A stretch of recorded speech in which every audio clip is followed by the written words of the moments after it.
अस्सलाम वालेकुम viewers, welcome back to another video. Viewers, previous video में हमने फीफो मेथड को पढ़ा था, यानी फर्स्ट इन फर्स्ट आउट। आज हम पढ़ रहे हैं लीफो मेथड।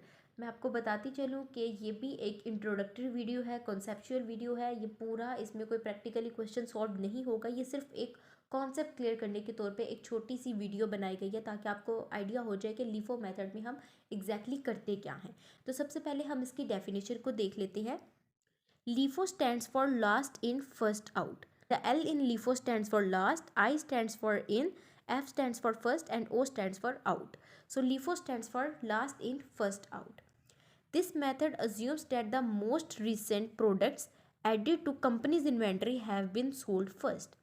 ये मेथड कहता है कि किसी भी कंपनी के किसी ऑर्गेनाइजेशन के इन्वेंट्री में जो चीज़ रिसेंटली ऐड होती है यानी लास्ट पे ऐड होती है वो सबसे पहले सेल कर दी जाती है।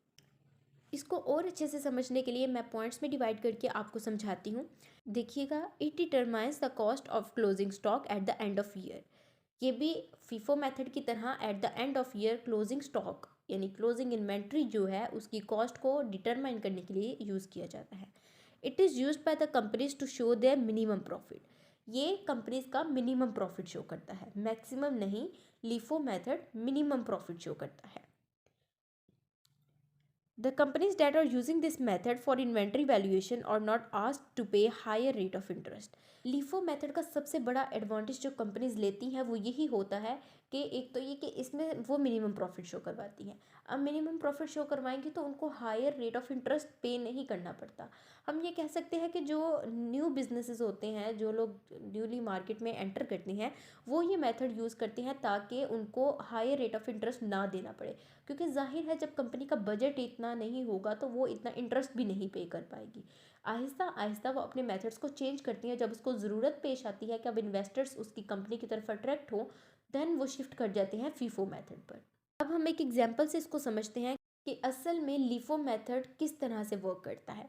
तो यहाँ पर 3 एंट्रीज मैंने लिख दी हैं, देखिएगा। A company purchase 10 units of goods on 1 January for ₹10,000। एक कंपनी ने 1 जनवरी को 10 यूनिट्स परचेज किए 10,000 रुपये के। The company also purchase 5 units of goods on 17 March for ₹5,000। Company को दोबारा कुछ ज़रूरत पेश आ गई तो उसने दोबारा से 5 यूनिट्स को परचेज कर लिया। The company again purchase 30 units of goods on 24 June for 1 lakh. 1 lakh रुपए के 30 यूनिट्स कंपनी ने दोबारा से परचेज किए 24 जून को। अब हम पढ़ रहे हैं लीफो मेथड को, जो कहता है last in and first out, यानी जो चीज़ इन्वेंट्री में अभी रिसेंटली शामिल हुई है वो सबसे पहले सेल कर दी जाएगी। सो लीफो मेथड में जब हम वर्क करते हैं तो हम लास्ट से यूनिट्स को निकालना शुरू कर देते हैं। ये टोटल 45 यूनिट्स है, तो हम अज्यूम कर लेते हैं कि एक कस्टमर हमें कह रहा है कि उसको 40 यूनिट्स चाहिए, 40 यूनिट्स ऑफ गुड्स उसको चाहिए। तो हम किस तरह से सेल करेंगे?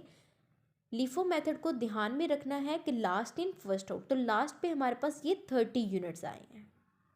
लास्ट में यानी रिसेंटली हमारी इन्वेंट्री में, कंपनी की इन्वेंट्री में ये 30 यूनिट्स ऐड हुए, तो सबसे पहले ये 30 यूनिट्स निकलेंगे।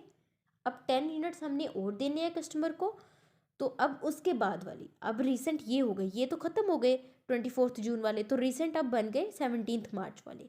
अब 17 मार्च वाले 5 यूनिट्स ले लिए हमने, 35 यूनिट्स हो गए। 5 यूनिट्स की ज़रूरत अभी भी है, तो वो 5 यूनिट्स हम लेंगे फर्स्ट वाले में से, यानी अब ये रिसेंट, जब ये दोनों पूरे ख़त्म हो गए तो रिसेंट बन गए हैं अब 1 जनवरी वाले। 5 यूनिट्स यहाँ से ले लिए तो 40 यूनिट्स पूरे सेल हो गए। लीफो मेथड में हम रिसेंट गुड्स को पहले सेल कर देते हैं। मैं आपको एक दफ़ा दोबारा से इसका सारा रिव्यू दे देती हूँ। LIFO stands for last in first out, यानी जो चीज़ इन्वेंट्री में लास्ट पर रिसेंटली ऐड होती है, अगर सेल करनी हो तो सबसे पहले वो रिसेंट वाली आइटम, वो गुड्स सेल होती हैं। लीफो मेथड ऑर्गेनाइजेशन इसलिए यूज़ करती है ताकि उसको मिनिमम प्रॉफिट शो करवाना पड़े, जो ऑर्गेनाइजेशन के लिए इस तरह से बेनिफिशियल होता है कि उसको ज़्यादा हायर रेट ऑफ इंटरेस्ट नहीं पे करना पड़ता है। एग्जाम्पल के तौर पे मैंने आपको बता दिया कि जब कंपनी ने हिस्सों में डिवाइड करके यूनिट्स को परचेज़ किया और अब उसको सेल करना था, तो कंपनी ने सबसे पहले वो यूनिट सेल किए जो उसने सबसे आखिर पर ख़रीदे थे, यानी रिसेंटली जो ऐड हुए थे। तो ये हमारे लीफो मेथड का इंट्रोडक्शन था। बिल्कुल बेसिक सा एक कॉन्सेप्ट मैंने आपको बता दिया है कि लीफो किस तरह से वर्क करता है। इंशाल्लाह नेक्स्ट वीडियो में हम इसके क्वेश्चंस को प्रैक्टिकली सॉल्व भी करेंगे और उनको समझेंगे। तब तक के लिए आप मेरे चैनल को सपोर्ट करते रहें। प्लीज़ मेरी वीडियोज़ को लाइक कर दीजिएगा। अल्लाह हाफिज़।